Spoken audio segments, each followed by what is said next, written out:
Hello बच्चों। तो आज हम लोग नए वीडियो पे आए हैं और आज हम बात करते हैं क्लास 10th केमिस्ट्री के बारे में ना। क्लास 10th में बच्चों को बहुत सारा प्रॉब्लम होता है और ऐसे टॉपिक में होता है जिसको ऑर्गेनिक केमिस्ट्री में हम पढ़ते हैं। ठीक है, हाइड्रोकार्बन जिसको बोलते हैं। ठीक, अब हाइड्रोकार्बन के बारे में अगर हम पढ़ रहे हैं तो सबसे पहले यहाँ पे कार्बन और हाइड्रोजन के बारे में जानेंगे। कार्बन और हाइड्रोजन के बारे में जानने के लिए सबसे पहली चीज़ हमको ये जानना पड़ेगा कि कार्बन का एटॉमिक नंबर क्या होता है, यानी परमाणु क्रमांक, और उसका एटॉमिक वेट क्या होता है वो जाने। उसके साथ कार्बन की हम संयोजकता के बारे में जानेंगे कि कार्बन की संयोजकता कितनी होती है और ये कैसे बॉन्ड बनाता है, किसको किसके साथ शेयरिंग करता है और कैसे इसके ऑक्टेट कंप्लीट होते हैं, यानी कि अष्टक कंप्लीट होते हैं, उसके बारे में हम यहाँ पे देखेंगे। तो सबसे पहले अगर हम बात करें क्लास 10th में आपके चैप्टर किसके बारे में हमने कहा, ऑर्गेनिक केमिस्ट्री, इसको हम लोग पढ़ते हैं। वो इंटर में जाकर के ऑर्गेनिक केमिस्ट्री, इनऑर्गेनिक केमिस्ट्री और फिजिकल केमिस्ट्री होता है, लेकिन यहाँ पे हम कंबाइंड पढ़ते हैं सब चीज़ों के बारे में। तो यहाँ पे हम हाइड्रोकार्बन के बारे में सबसे पहले पढ़ते हैं। किसके बारे में, हाइड्रो कार्बन। ठीक, अब हाइड्रोकार्बन है क्या वो चीज जानते हैं कि हाइड्रोकार्बन होता क्या है। ठीक है, कार्बन है, कार्बन का कह सकते हो ऐसे देख लीजिए, कार्बन का जो सिंबल है वो सी से डिनोट किया जाता है। ठीक, किससे डिनोट किया जाता है, सी से। और इसका हम अगर किसका बात करें, एटॉमिक नंबर की बात करें, परमाणु क्रमांक की बात करें, तो इसका परमाणु क्रमांक कितना होता है, 6। ठीक है, 6 क्या है, परमाणु क्रमांक।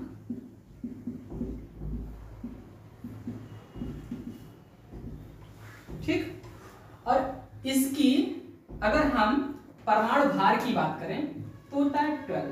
कितना होता है, 12। ये होता है परमाणु भार। ठीक ना, तो ये परमाणु भार है। आप लोगों ने 9th में पढ़ा होगा कि कैसे परमाणु क्रमांक निकालते हैं, परमाणु भार निकालते हैं, कैसे इसको हम करते हैं, यानी कि प्रोटॉन और न्यूट्रॉन की संख्या देखते हैं, इलेक्ट्रॉन प्रोटॉन न्यूट्रॉन की संख्या देखते हैं। तो जिसके बेसिस पे हम क्या निकालते हैं, यहाँ पे आपके परमाणु भार को निकाला जाता है। ये कार्बन का परमाणु भार होता है।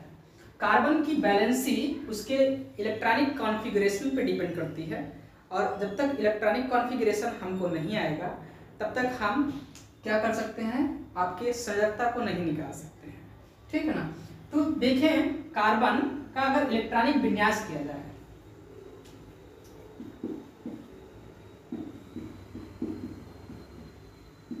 इलेक्ट्रॉनिक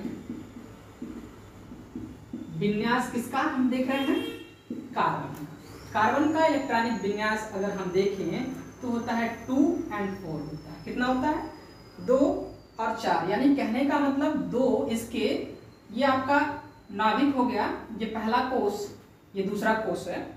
तो पहले कोष में क्या होता है ना कि 2 इलेक्ट्रॉन फिल होते हैं, यानी कि जो S होता है, या कह सकते हो K होता है, L होता है, उसके बाद M जाता है, फिर N जाता है। और SPDF की अगर हम बात करें तो पहला जो आपका कोष होता है वो S ब्लॉक होता है, S की बात करते हैं, जिसमें हमारे 2 ही इलेक्ट्रॉन आते हैं, यानी कि 2 फिल हो जाता है। और दूसरे में क्या होते हैं, 8 इलेक्ट्रॉन फिल होते हैं, लेकिन हमारे पास कितना है, 4 इलेक्ट्रॉन। तो 1 2 3 4। ठीक, अब 8 बनने के लिए, यानी कि किसी भी आउटर मोस्ट सेल, यानी कि बाहरी जो कोष है उसमें कितने इलेक्ट्रॉन आ जाएं कि इसकी ऑक्टेन कंप्लीट हो जाए, यानी कि अष्टक इसका क्या हो जाए, कंप्लीट हो जाए। ठीक, तो अष्टक कंप्लीट करने के लिए इसको रिक्वायर्ड है कितना, कितने इलेक्ट्रॉन्स की जरूरत है, यहाँ पे 4 इलेक्ट्रॉन की जरूरत है, यानी कि 4 इलेक्ट्रॉन ये किसी से जुड़े या फिर किसी से लेकर के क्या करेगा, कंबाइंड होगा, और कंबाइंड होकर के क्या करता है, अपना अष्टक कंप्लीट करता है। क्या करता है, अपना अष्टक कंप्लीट करता है, यानी 8 इलेक्ट्रॉन बनाता है।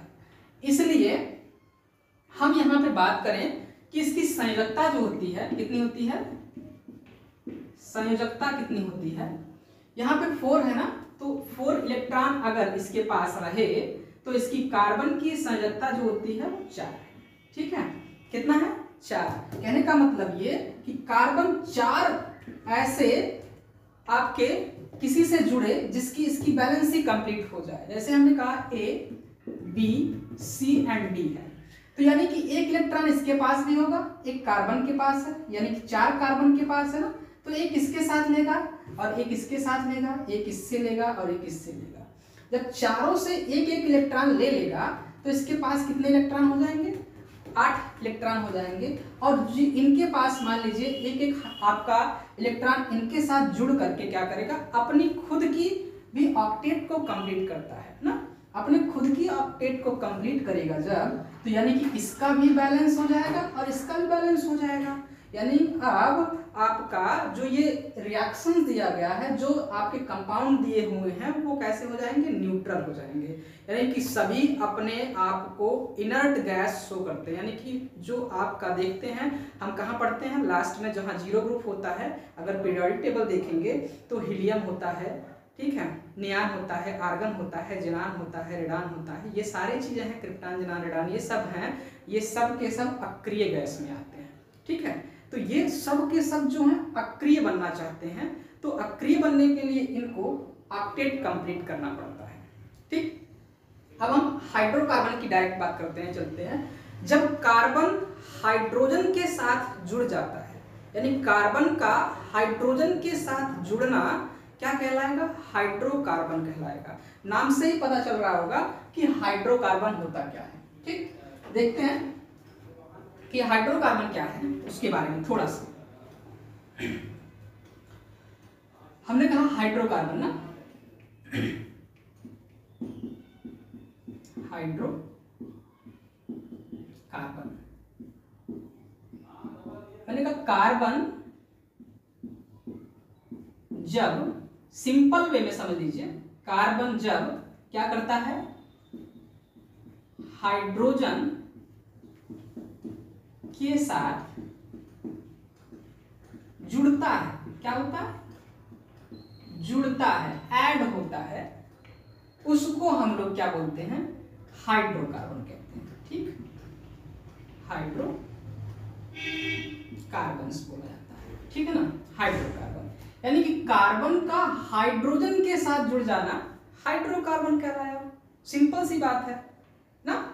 तो अब हाइड्रोकार्बन तो बन गया, अब ये कैसे? यानी कि कार्बन है, हाइड्रोजन, ये ऐड ही होगा, जुड़ेगा ही, और जब जुड़ेगा तो एक बंध बनाता है, सहसंयोजक बंध बना सकता है, उपसहसंयोजी बंध बना सकता है, और भी कई सारे बंध बना सकते हैं। ठीक है, तो ये एक बंध के थ्रू क्या होते हैं? एक दूसरे के साथ ऐड होते हैं, शेयरिंग ऑफ इलेक्ट्रॉन होता है एक दूसरे का, कार्बन का और हाइड्रोजन का इलेक्ट्रॉन शेयर करते हैं। ठीक है, जब शेयर करते हैं तो ये आपस में जुड़ जाते हैं, और जुड़ करके क्या करते हैं? एक नई चीज का फॉर्मेशन करता है। ठीक, एक नई चीज बनाता है। कैसे बनाएगा देखते हैं। तो हमने बात करी एक चीज की ना यहाँ पे, कि हाइड्रोकार्बन 2 तरह के होते हैं। कितने तरह के? जो हाइड्रोकार्बन है वो कितने तरह के होते हैं? 2 तरह के। एक होता है संतृप्त हाइड्रोकार्बन,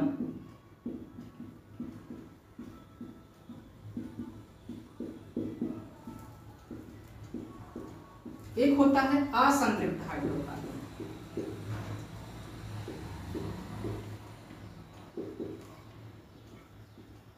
ठीक, संतृप्त हाइड्रोकार्बन को सैचुरेटेड बोलते हैं इंग्लिश में, सैचुरेटेड हाइड्रोकार्बन, इसको अनसैचुरेटेड हाइड्रोकार्बन।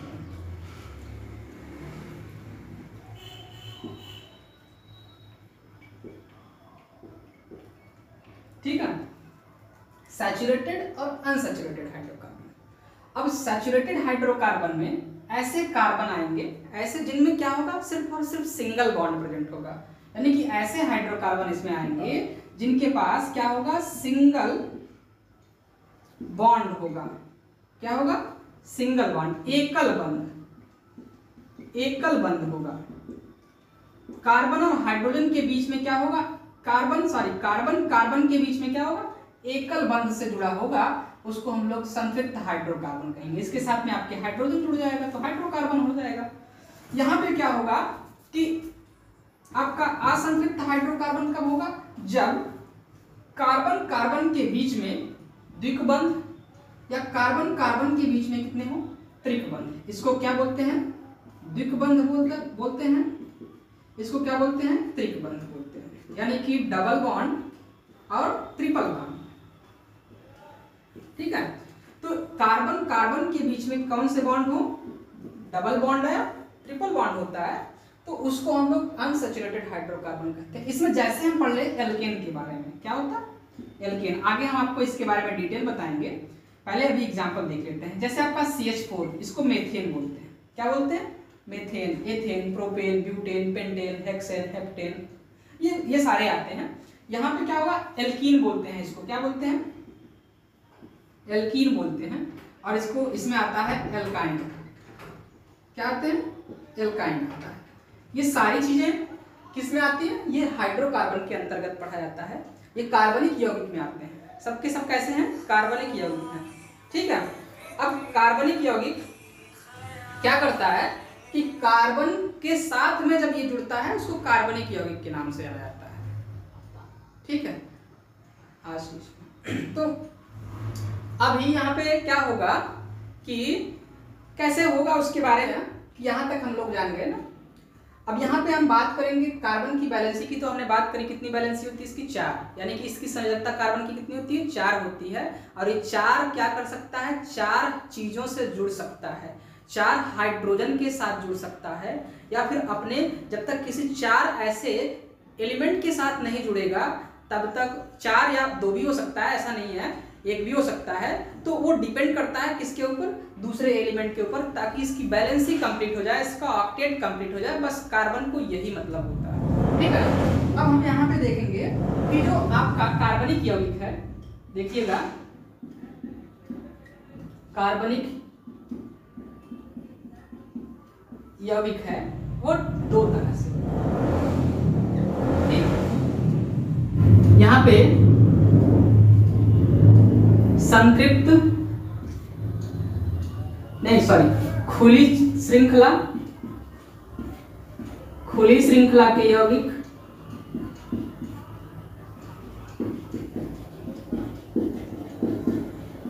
और यहाँ पे क्या होता है, बंद श्रृंखला के यौगिक।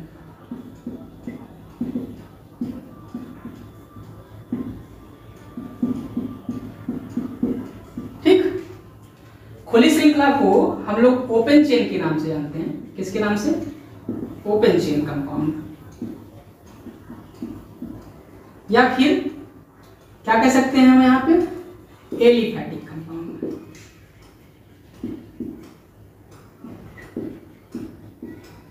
या और क्या कह सकते हैं यहाँ पे हम लोग, एसाइक्लिक कंपाउंड। ठीक है, इतने नाम से हम यहाँ इसको जानते हैं इंग्लिश में। इसमें क्या होता है आपके क्लोज चेन कंपाउंड। तो क्लोज चेन में इसको हम लोग और एक नाम से जानते हैं, साइक्लिक कंपाउंड। ठीक, इतने नाम से जानते हैं। इसमें आपके कौन कौन से आते हैं, एग्जांपल में देख लेते हैं। इसमें आते हैं एल्कीन और कौन आता है, एल्काइन आता है। ये 3 आते हैं जो खुली श्रृंखला के यौगिक होते हैं।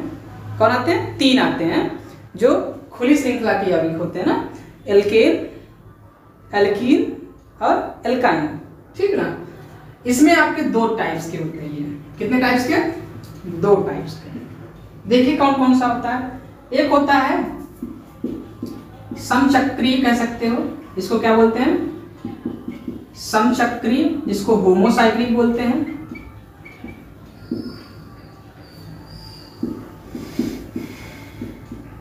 होमोसाइक्लिक कंपाउंड, और इसको विषम चक्रीय बोलते हैं, इसको हेटेरोसाइक्लिक बोलते हैं।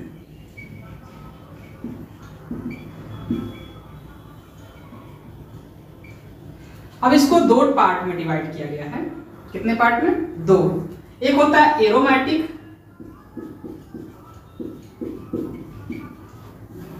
एक होता है एरोमेटिक यौगिक कहते हैं, और एक होता है आपका एलिसाइक्लिक।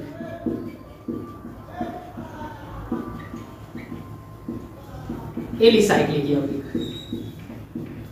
ठीक, इसको हम लोग एलिसाइक्लिक बोलते हैं। कंपाउंड और एरोमेटिक।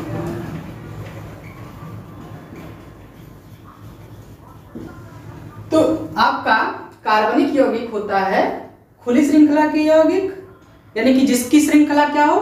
खुली हो, ओपन हो, उसको हम लोग बोलते हैं खुली श्रृंखला के यौगिक। ठीक, अब इसमें एग्जांपल मैंने बताया, एल्केन होता है, एल्कीन होता है, एल्काइन होता है। ये कैसे होता है अभी हम डिस्कस करेंगे। उसके बाद बंध श्रृंखला के यौगिक, यानी कि जिसकी श्रृंखलाएं कैसी होंगी? क्लोज्ड होंगी, साइकिल में होगी, चक्र में होगी, उसको हम लोग क्या बोलते हैं? इसको हम लोग कहते हैं, इसको खुली श्रृंखला है, चक्रीय श्रृंखला बोला जाता है, चक्रीय यौगिक के नाम से जानते हैं। तो अब इस चक्र में यानी कि ये क्लोज होगा, इसमें कार्बन कार्बन एक दूसरे से जुड़े होंगे, तो उसको हम लोग बंध बोलते हैं। ठीक, अब ये कितने होते हैं? दो टाइप के, एक होता है समचक्री, एक होता है विषम चक्री, यानी कि जिसमें चक्र कैसे हो? समान हो, कार्बन की संख्या जो होगा उसमें सिर्फ उस चक्र में सिर्फ और सिर्फ कार्बन रहेगा और दूसरा कोई भी यौगिक उसके चक्र में नहीं जुड़ेगा। ठीक है, ये बात का ध्यान रहे। उसके बाद ये दो तरह के होते हैं, एक एरोमेटिक होता है। एरोमेटिक वर्ड जो लिया गया है, एरोमा शब्द से लिया गया है। एरोमा का मतलब होता है सुगंध। कैसा होता है? सुगंध होता है, यानी कि ये ऐसे आपके यौगिक होते हैं जो क्या करते हैं? सुगंध देते होंगे। जैसे आप देखो फूल में सुगंध आता है, अगरबत्ती में आता है, आप परफ्यूम यूज करते हो उसमें सुगंध आता है। तो ये सारे जो आपके वर्ड्स आए हैं वो सुगंध यानी कि एरोमा नाम से आया है। अगर इसको हम क्या करते हैं, जैसे जलाते हैं तो इसमें से ब्लैक कलर का छल्लेदार धुआं निकलता है, ये इसकी पहचान होती है। इसमें आपका सबसे सिंपल सा होता है बेंजीन। आपने सबने नाम सुना होगा, बेंजीन आता है एरोमेटिक कंपाउंड में, और ये इसके 6 कार्बन होते हैं और 6 हाइड्रोजन जुड़ते हैं, और इसमें सिंगल बंध और डबल बंध क्या होते हैं? अल्टरनेट क्रम में होते हैं, एकांतर क्रम में जुड़े हुए होते हैं, इसलिए इसको एरोमेटिक के नाम से जाना जाता है। यहाँ एलिसाइक्लिक की बात करते हैं। इसमें ये था कि एलिसाइक्लिक का मतलब ये कि चक्र हो, ठीक है, चक्र हो, लेकिन इनके गुण खुली श्रृंखला से मिलता हो। इनके गुण क्या होते हैं? खुली श्रृंखला से मिलते हैं, तो उसको हम लोग क्या बोलते हैं? एलिसाइक्लिक के नाम से जानते हैं। हेटेरोसाइक्लिक कंपाउंड में क्या होता है कि ऐसे यौगिक जिनमें कार्बन के अलावा कोई अन्य तत्व उपस्थित होता है, कार्बन के अलावा कोई अन्य तत्व उपस्थित होता है, तो उसके रिंग में, ठीक है ना, तो उसको हम लोग विषम चक्री बोलते हैं। अब विषम चक्री बोले तो हमने वही जस्ट बताया था कि फ्यूरान होता है, पिरिमिडीन होता है, ये सारी चीजें इसमें आती हैं। तो आज के लिए बस इतना ही। नेक्स्ट वीडियो, ये तो मैंने इंट्रोडक्टरी क्लास डाला है, और कुछ बच्चे यूपी बोर्ड के बच्चे हैं, उन्होंने हमसे कहा कि सर आप यूपी बोर्ड की केमिस्ट्री डालिए, तो हमने कहा कि ठीक है डाल देते हैं, और इसीलिए मैंने एक इंट्रोडक्टरी क्लास डाला हूँ। इसके बाद मैं इस चैप्टर के बारे में डिटेल में स्टडी आपको करने के लिए बताऊँगा, कैसे इसको पढ़ा जाता है, कैसे इसका नामकरण किया जाता है, इन सब चीज़ों के बारे में हम आगे अगली वीडियो में डिस्कस करेंगे। तो अगर आपको ये वीडियो पसंद आई हो तो आप प्लीज़ लाइक करिए, सब्सक्राइब करिए, और इसको अपने दोस्तों को शेयर करिए, ताकि ये आपको ज्ञान हर जगह पे जो चाहता हो उसको मिल सके, और हमारे थोड़ा व्यूअर्स भी बढ़ जाएं, सब्सक्राइबर भी बढ़ जाएं। इसके लिए शेयर करिए। तो थैंक यू, आज के लिए बस इतना है।